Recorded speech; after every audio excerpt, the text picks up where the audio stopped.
Paraná. As contas públicas do governo federal acumulam um rombo de quase 100 bilhões de reais em 8 meses. Os dados que apontam esse déficit da União foram divulgados pelo Tesouro Nacional. O déficit primário acontece quando as despesas do governo superam a arrecadação com impostos. Já o superávit ocorre quando as receitas superam as despesas. Os números indicam que entre janeiro e agosto deste ano, o déficit primário do governo federal atingiu 99,9 bilhões de reais. É o resultado um pouco melhor do que o registrado no mesmo período do ano passado, que foi de 105 bilhões de reais. Somente em agosto, o déficit foi de 22 bilhões de reais. O resultado é quase 20% menor em termos reais em comparação com o mesmo período ali do ano passado, quando o déficit primário foi de 26 bilhões de reais.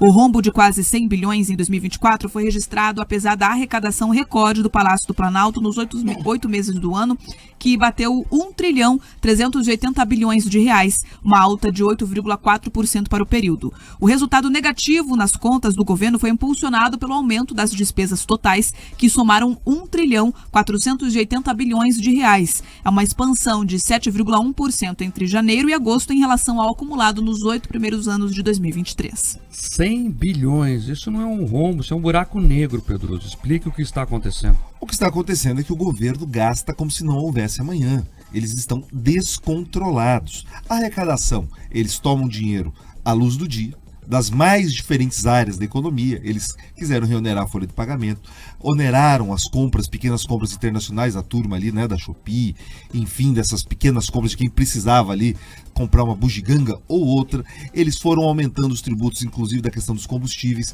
Mark, não teve área em que o governo não tentou avançar, e ainda assim os gastos atingiram esse nível assustador. E por que isso é perigoso? Apesar do que aconteceu ali da agência Moody's ter aumentado a nota do Brasil, ao contrário do que pensam os maiores, inclusive analistas, inclusive o UBS, o Banco Suíço, se assustou, colocou nota ali, tentando entender o porquê que eles fizeram. Porque é o seguinte, quando você tem uma dívida tão alta, num patamar de juros como esse que nós temos, é insustentável no longo prazo. Percebam o seguinte, num período de 4 anos, um único mandato presidencial, a gente talvez pode ver um aumento da proporção dívida-PIB de perto de 10 ou até mesmo de 13 pontos percentuais. Então o Brasil ele começa a se endividar a cada dia e pagar tudo isso vai ser muito difícil. Perceba, nós estamos tendo que pagar um juro real de quase 6%, porque o governo vai perdendo a credibilidade. Quanto mais ele se endivida, mais juro precisa pagar, mais caro é para a gente rolar essa dívida, e todos nós vamos passando para as próximas gerações esse tipo de desafio. A gente já viu isso acontecer lá no governo Dilma em 2015 e a gente acabou pagando durante muito tempo por tudo isso. Enfim, é muito triste esse endividamento, porque o governo vai continuar aumentando impostos, aumentando o endividamento, e a gente com uma economia patinando numa bolha. Parece que está crescendo, mas no final é só inchaço mesmo. Pedroso, vamos lá, só para a gente entender. A minha impressão, eu quero que você diga se ela está correta ou não, é que todo mundo tem aquele cunhado irresponsável, ou às vezes um tio irresponsável, que aí nunca tem dinheiro, ele fica emprestando mais e mais, aí ele nem pagou o que devia antes, já vai pedir mais dinheiro.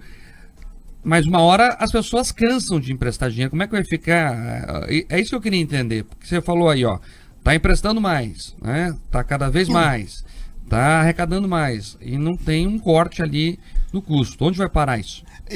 O que alguns analistas já apontam é que daqui a pouco nós vamos ter um risco muito grande dos nossos empréstimos, dos títulos públicos, dos títulos do governo, que alguns já podem começar a colocar ali em risco de insolvência. Veja só, Mark, isso é um risco. O que isso quer dizer? Que existe sim uma possibilidade de alguns calotes ou de pequenos calotes em parte da dívida. E esse é o grande perigo, porque você vai se endividando mais. Você citou esse exemplo do cunhado, do tio, é isso, eles começam pegando ali o dinheiro do consignado, depois eles vão para o cheque especial, cartão de crédito e acabam muitas vezes na mão do agiota.